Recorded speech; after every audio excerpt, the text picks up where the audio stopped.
नमस्कार साथियों, vision RS YouTube channel पर मैं शंकर शर्मा सभी लोगों का हार्दिक स्वागत करता हूं। दोस्तों, आप सभी विद्यार्थियों की डिमांड को लेकर और मैं सबसे ज़्यादा विजन फैकल्टी टीम का आभार व्यक्त करना चाहूँगा, जो इस कोरोना जैसी महामारी के संकट में इस प्रकार की एक ग्रामीण क्षेत्र में और सभी व्यक्तियों के लिए एक ऑनलाइन जैसी सुविधा लेकर आए हैं, एक प्लेटफॉर्म लाए हैं। बहुत बहुत हार्दिक अभिनंदन करता हूं। सबसे बड़ी बात ये है कि दोस्तों, कुछ विद्यार्थियों का रेस्पॉन्स बहुत अच्छा चल रहा है और कुछ विद्यार्थी अभी भी इस ऑनलाइन स्टडी जैसे माध्यमों को नेगलेक्ट कर रहे हैं और देख नहीं पा रहे हैं। कुछ कारण हो सकते हैं, लेकिन थोड़ा सा मैं बता दूं आप लोगों को, ये जो समय है, ये जो समय निकल रहा है, गुजर रहा है, इस समय को आप लोगों को बहुत महत्वपूर्ण मानकर, समय को ध्यान में रखते हुए आपको जो ऑनलाइन स्टडी का माध्यम दिया जा रहा है, इस माध्यम को अपनाना है और अपनाने के आधार पर आपको इसके जरिए जो बताया जा रहा है, अगर प्रत्येक दिन आप 10 से 20 क्वेश्चंस भी क्लियर करते हो तो आपके लिए बहुत बड़ा बेनिफिट साबित होने वाला है। क्योंकि अभी हमको ये पता नहीं है ये संकट कितने दिनों चलना है, हम ऑफलाइन आप लोगों से कितने दिनों बाद रूबरू हो पाएंगे, लेकिन आपको इस माध्यम से जागरूक होना है, हमारे साथ चलना है और जिस सब्जेक्ट की आपको ज़रूरत है उस सब्जेक्ट की आप लोगों को कमेंट में हमें ज़रूर बताना है। टॉपिक और सब्जेक्ट के बारे में हमें ज़रूर बताइए।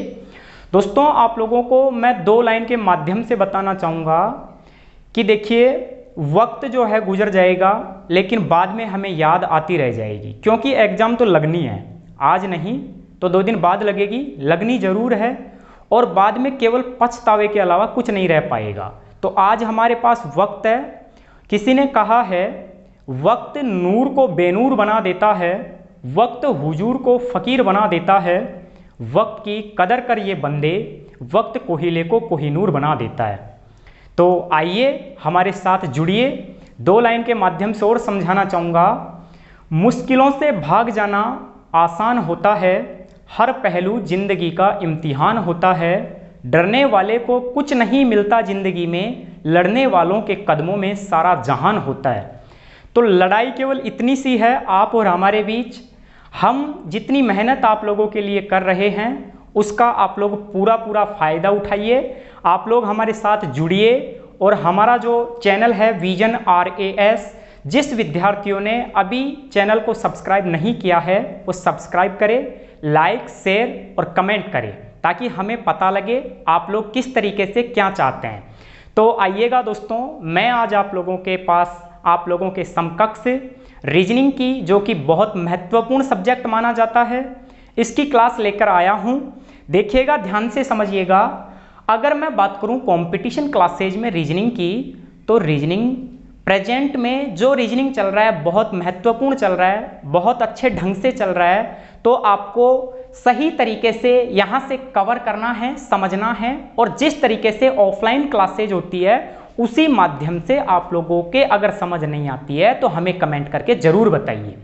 देखिए, रीजनिंग में आज हम टॉपिक लेंगे, छोटा सा टॉपिक लेंगे। अगर मैं रीजनिंग की बात करूं तो दोस्तों, रीजनिंग का 3 भागों में डिवाइडेशन होता है। जरा आप लोग यहाँ से देखिएगा, अगर रीजनिंग की मैं बात करूं तो रीजनिंग का 3 भागों में डिवाइडेशन होता है। और 3 भाग कौन कौन से होते हैं?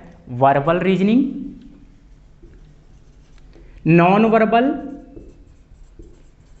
और एक होता है लॉजिकल।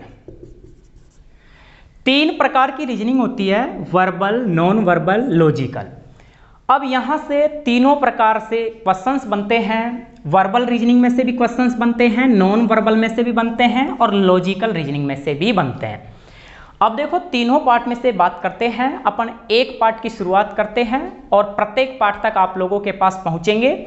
जरा देखिए, यहां से सबसे पहले मैं आज का टॉपिक आप लोगों के सामने रखना चाहूंगा, counting of figures.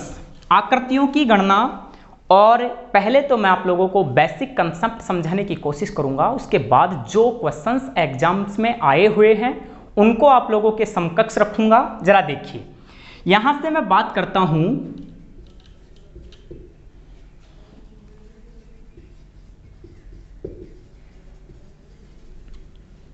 Counting of figures.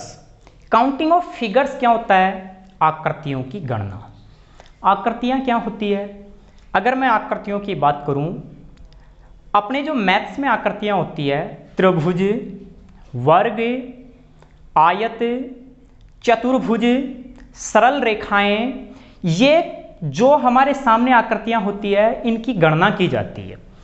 अब देखो, गणना में भी सबसे ज़्यादा जो क्वेश्चंस पूछे जाते हैं, चाहे वो आपका पटवार हो, चाहे राजस्थान पुलिस हो, चाहे आप लोग RAS हो, अब यहाँ से आप लोग बैठते हैं तो सबसे पहले सबसे ज़्यादा जो क्वेश्चंस बनते हैं वो बनते हैं ट्रायंगल्स के, त्रिभुजों के। अब त्रिभुज में अगर बात की जाए तो त्रिभुज का डेफिनेशन क्या होता है? अगर त्रिभुज की बात की जाए तो त्रिभुज का डेफिनेशन क्या होता है? त्रिभुज का साधारण डेफिनेशन होता है दोस्तों, 3 भुजाओं से घिरी हुई आकृति त्रिभुज कहलाती है। देखिए ध्यान देना, ये जो आकृति होती है ये आप लोगों के सामने दिखाई दे रही है, एक त्रिभुज की आकृति 3 भुजाओं से घिरी हुई है, 3 भुजाएं हमारे सामने हैं, ये आकृति त्रिभुज है। अब इस आकृति में हमको क्वेश्चंस किस प्रकार से पूछा जाएगा, जैसा कि दोस्तों ये हमारे सामने आकृति है, इस आकृति में ये भाग बना दिया गया है और हमसे पूछा गया है दी गई आकृति में कुल त्रिभुजों की संख्या ज्ञात कीजिए। अब देखिए, इसका बेसिक तरीका तो क्या है, हमको नॉर्मल जनरली दिखाई दे रहा है कि एक त्रिभुज जो है ये हमको दिखाई दे रहा है और दूसरा त्रिभुज जो है ये हमको दिखाई दे रहा है, और एक इन दोनों भागों को मिलाकर त्रिभुज दिखाई दे रहा है। इस आकृति में त्रिभुज कितने हुए? 3। लेकिन दोस्तों ये काम हमें नहीं करना है, हमें करना है देखते ही आंसर देना है। हमें सेकंडों में आंसर देना है और आंसर देना है 3 से 4 सेकंड में। देखिए कैसे, जैसे मान लीजिए ये इससे थोड़ा सा बड़ी आकृति आप लोगों के सामने आती है और पूछा गया है दी गई आकृति में त्रिभुजों की संख्या ज्ञात कीजिए। अब हम एक एक भाग को गिनेंगे तो हमारे पास तरीका ये है, एक छोटा वाला त्रिभुज, दूसरा छोटा वाला और तीसरा छोटा वाला। ये तो हमारे सामने अलग अलग त्रिभुज है। बट दोस्तों मैं आप लोगों को बता दूं, जब एक भाग के अलावा हम त्रिभुजों की संख्या ज्ञात करते हैं तो उसके बाद में कोई 2 भागों को मिलाकर देखा जाता है। 2 के बाद में अगर आकृति बड़ी है तो 3 भागों को मिलाकर देखा जाता है। तो जरा देखिए, एक बार हम 1 और 2 भाग को मिलाते हैं तो भी हमारे सामने त्रिभुज बनता है, और एक हमारे पास में 2 और 3 को मिलाते हैं तो भी एक त्रिभुज बनता है, और एक हमारे पास में पूरा बड़ा वाला त्रिभुज बनता है। तो कुल कितने त्रिभुज बने? 1, 2, 3। ये तो अलग अलग हो गए, एक यहां से यहां तक 4, अगला 5 और पूरा कितना हुआ? 6। ये तो हमारा बेसिक था। अब देखिए शॉर्ट तरीका, अगर ऐसी आकृति आती है तो ये कार्य आपको नहीं करना है। आपको क्या करना है, अगर कोई भी त्रिभुज आता है और उसके अंदर विकर्ण खींच के डिवाइडेशन किया जाता है तो आपको जो निचला सरफेस भाग दिखाई दे रहा है ये वाला, इसमें आपको ये देखना है ये कितने भागों में विभाजित हो रहा है। अब देखो ये कितने भागों में हुआ? 2 भागों में। मैंने नंबर डाल दिया 1 और 2। बस आपको कार्य करना है 1 + 2, तो हमारे सामने आकृति में त्रिभुज कितने हुए? 3। यही कार्य आगे करेंगे। देखिए सरफेस कितने भागों में बटा हुआ है? 1, 2 और 3। अब हम यदि करते हैं 1 + 2 + 3 तो हमारे पास में योग कितना हुआ? 6। अब यही कार्य देखिए, ये आकृति हम लेते हैं बड़ी वाली और इस आकृति में हम त्रिभुजों की संख्या ज्ञात करते हैं। ये आकृति हमको दी गई है, डायरेक्ट तरीका अप्लाई करना है, शॉर्ट तरीके से ज्ञात करना है। कैसे करेंगे? नीचे दिए हुए भाग के नंबर लिखेंगे। जरा देखिए 1, 2, 3 और 4। अब इनका क्या करेंगे? योग करेंगे। 1 + 2 + 3 + 4, 1 + 2 + 3 + 4 करेंगे, योग कितना आएगा? 10। बस हो गया हमारा काम। यही काम करना है, बस मजा आ जाए, कमेंट करना है, बताना है। ये हमारे 10 त्रिभुज हो गए। नेक्स्ट देखिए, ये तो हमारे समझ आ गया। अगर इनके अलावा कोई डिफरेंट आकृति आती है तब हमें किस प्रकार से ज्ञात करना है, जरा देखिएगा। नेक्स्ट आकृति हमारे सामने ये वाली दी गई है, ये वाली हमारे सामने नेक्स्ट आकृति दी गई है और बोला गया है दी गई आकृति में त्रिभुजों की संख्या ज्ञात कीजिए। इसके अलावा इससे बड़ी और आकृति दी गई है और हमको बोला गया है दी गई आकृति में त्रिभुजों की संख्या ज्ञात कीजिए। अगर दोस्तों इस प्रकार की आकृति हमारे सामने आती है तो किस प्रकार से ज्ञात करेंगे, जरा देखिए। यहां तक शॉर्ट तरीका क्या था, नीचे का जो सरफेस भाग है उस भाग में नंबर डालना है और नंबर डालकर क्या करना है, योग करना है। अब देखो, अब आप कहोगे यहां तो सरफेस 2 बार है, 2 बार दे रखा है सरफेस, 2 बार दे रखा है तो योग भी 2 बार करना है। देखो कैसे, यहां कितने भागों में डिवाइडेशन है, 2 भागों में। मैंने नंबर डाला 1 और 2। यहां सरफेस कितने भागों में, यहां भी 2 भागों में। मैंने लिखा 1 और 2। अगर सरफेस का योग करोगे 1 + 2 करोगे कितना आएगा, 3। यहां से भी 1 + 2 करोगे कितना आएगा, 3। दी गई आकृति में कुल त्रिभुजों की संख्या कितनी हुई, 6। ये आपका राइट आंसर है। नेक्स्ट देखिए, यहां सरफेस कितने भागों में फैला हुआ है, 1, 2 और 3। नेक्स्ट देखोगे 1, 2 और 3 और नेक्स्ट 1, 2 और 3। 1 + 2 + 3 करोगे 6, यहां भी 6 और यहां भी 6। कुल योग कितना हुआ, 18। दी गई आकृति में त्रिभुजों की संख्या कितनी हो गई, 18। उम्मीद करता हूं ये तरीका आप लोगों ने देख भी रखा होगा, पढ़ भी रखा होगा और समझ में भी आ गया होगा। अब देखिए नया तरीका। इसके अलावा आप लोगों के ये जो मैं क्वेश्चन आप लोगों को बताने जा रहा हूं, ये क्वेश्चन आपके कई बार एग्जाम्स में भी आया हुआ है और आपको बताना भी है। देखिए आकृति ये वाली दी गई है और आप लोगों से पूछा गया है दी गई आकृति में त्रिभुजों की संख्या ज्ञात कीजिए। ये वाली आकृति आप लोगों को दी गई है और बोला गया है दी गई आकृति में त्रिभुजों की संख्या ज्ञात कीजिए। दोस्तों कुल आकृति में त्रिभुज कितने हैं, देखो यहां से ध्यान से। ये हमारा अब तक का सरफेस था, ये पूरी आकृति में था, लेकिन यहां सरफेस पूरी आकृति में नहीं दिया गया है। यहां भी अधूरा, यहां भी अधूरा और यहां सरफेस पूरे भाग में। अगर ऐसी आकृति आती है तो त्रिभुजों की संख्या ज्ञात कैसे करेंगे, जरा देखिए। यहां सरफेस कितने भागों में फैला हुआ है, 3 भागों में। अगर नेक्स्ट देखते हैं तो यहां पर कितने भागों में, 3 भागों में। अगला सरफेस देखते हैं तो यहां कितने भागों में है, 4 भागों में। करना कुछ भी नहीं है, वही कार्य करना है जो अब से पहले करते आ रहे हैं। जरा देखिए, 1 + 2 + 3 करेंगे 6, 1 + 2 + 3 करेंगे 6 और 1 + 2 + 3 + 4 करेंगे तो अपना मान कितना आएगा, 10। तो हम 6 और 6 12 और 10 कितने, 22। हमारे आकृति में कुल त्रिभुजों की संख्या कितनी हो गई, 22, 22। ये अपना राइट आंसर है। नेक्स्ट देखिए, इस प्रकार की आप सभी आकृति के त्रिभुज ज्ञात कर सकते हैं। दोस्तों आप लोगों के ये जो मैं क्वेश्चन टाइप कर रहा हूं एसएससी 2017 में आया हुआ है और आपको देखना है, विचार करना है, आंसर देना है। देखिए ये क्वेश्चन दे रखा है और हमसे पूछा गया है दी गई आकृति में त्रिभुजों की संख्या ज्ञात करना।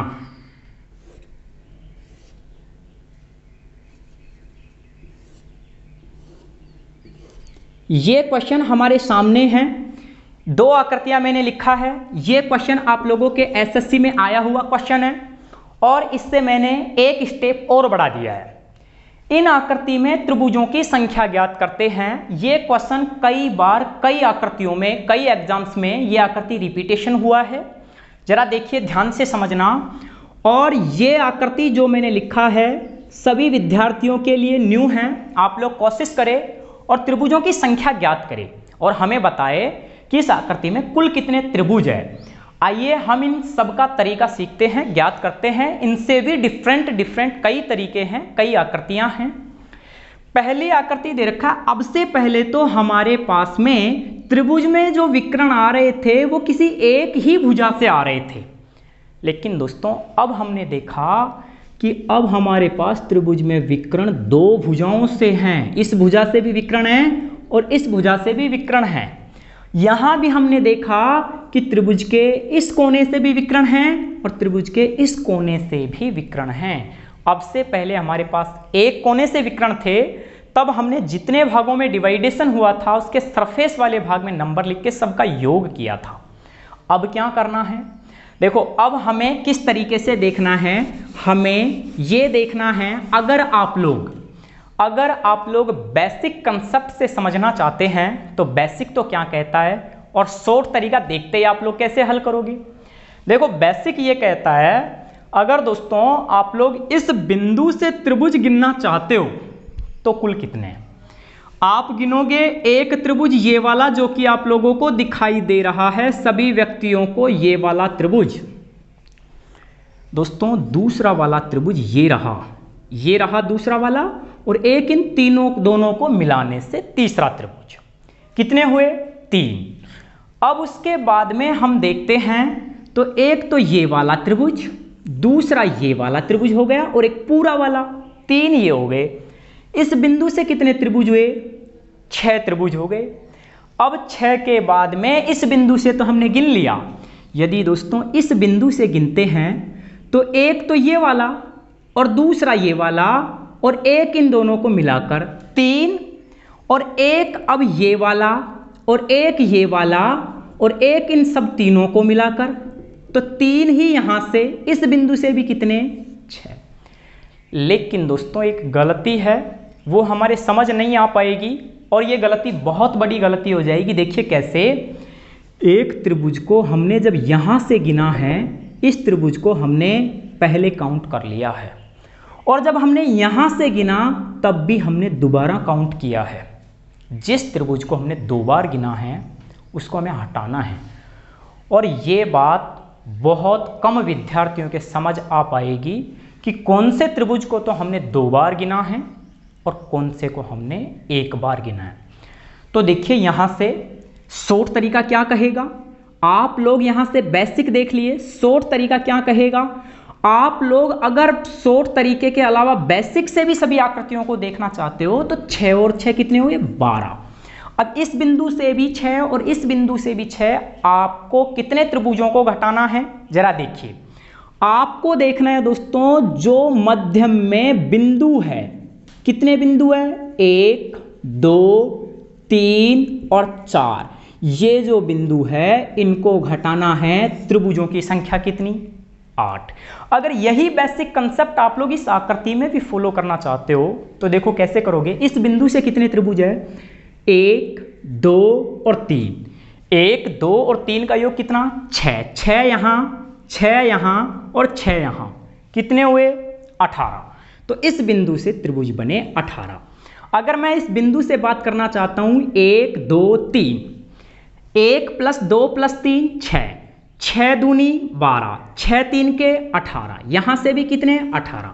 लेकिन हमारे कुछ त्रिभुज 2 बार काउंट हो रहे हैं तो हमें घटाना है 18 और 18 कितने? 36।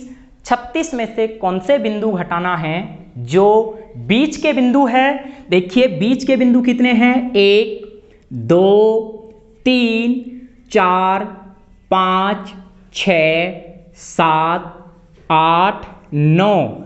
अगर 36 में से 9 घटाओगे तो आप लोगों के पास में आंसर कितना होगा? 27। अब देखिए शॉर्ट तरीका, बिल्कुल आप लोग 2 सेकंड में देखते ही आंसर देखिएगा। शॉर्ट क्या है डियर, जब आप लोगों के कोई भी 2 विकर्णों से खींची गई, 2 बिंदुओं से खींचे गए विकर्ण अगर बराबर है, यहां से कितना विकर्ण था? 1, यहां से कितना विकर्ण है? 1। आपका कितने भागों में डिवाइडेशन हुआ? आपका कितने भागों में डिवाइडेशन हुआ? 2 भागों में। यहां से भी 2 भागों में और यहां से भी कितने भागों में? यहां से भी 2 भागों में। ठीक है, अगर आपके इस बिंदु से भी कितने विकर्ण है? 2, और इस बिंदु से भी कितने विकर्ण है? 2, बराबर विकर्ण है। यहां कितने भागों में डिवाइड हुआ? 3 भागों में। और यहां भी कितने भागों में डिवाइड हुआ? 3 भागों में, बराबर है। तो आपको कुछ भी नहीं करना है, जितने टुकड़े हो जाए उनका करना है क्यूब। यहां कितने टुकड़े थे? 2, 2 का क्यूब कितना? 8। ये आपका देखते ही आंसर। ये देखिए यहां पर कितने टुकड़े हुए? 3, 3 का क्या करना है? क्यूब। 3 का क्यूब कितना होता है? 27। आपका आंसर कितना है? 27। आपको देखते ही आंसर देना है। अब देखिए नेक्स्ट आकृति मैं आप लोगों के लिए टाइप कर रहा हूं, आप देखोगे और यहां से आंसर दोगे। थोड़ा सा जटिल आकृति है लेकिन आंसर जरूर आएगा। ये आप लोगों के सामने आकृति दी गई है।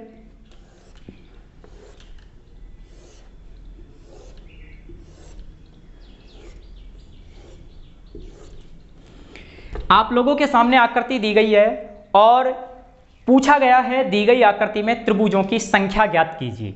आप क्या करोगे?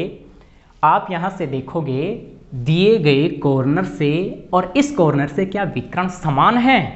हाँ, अगर विकर्ण समान है 1, 2, 3, 4 और यहां से देखोगे 1, 2, 3 और 4 बराबर भाग है, क्या करोगे?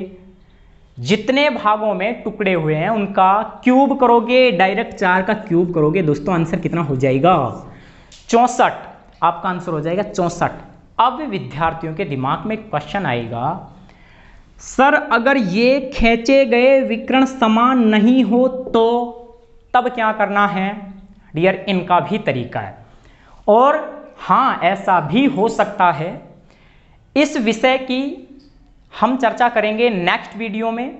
आप लोग यहां तक पढ़ने के बाद में आपका जो रेस्पॉन्स आपको जो लगे वो जरूर बताएं और जिस विषय जिस टॉपिक के बारे में आप लोगों को लगे उसके बारे में आप हमें कमेंट करके जरूर बताएं। थैंक यू, धन्यवाद।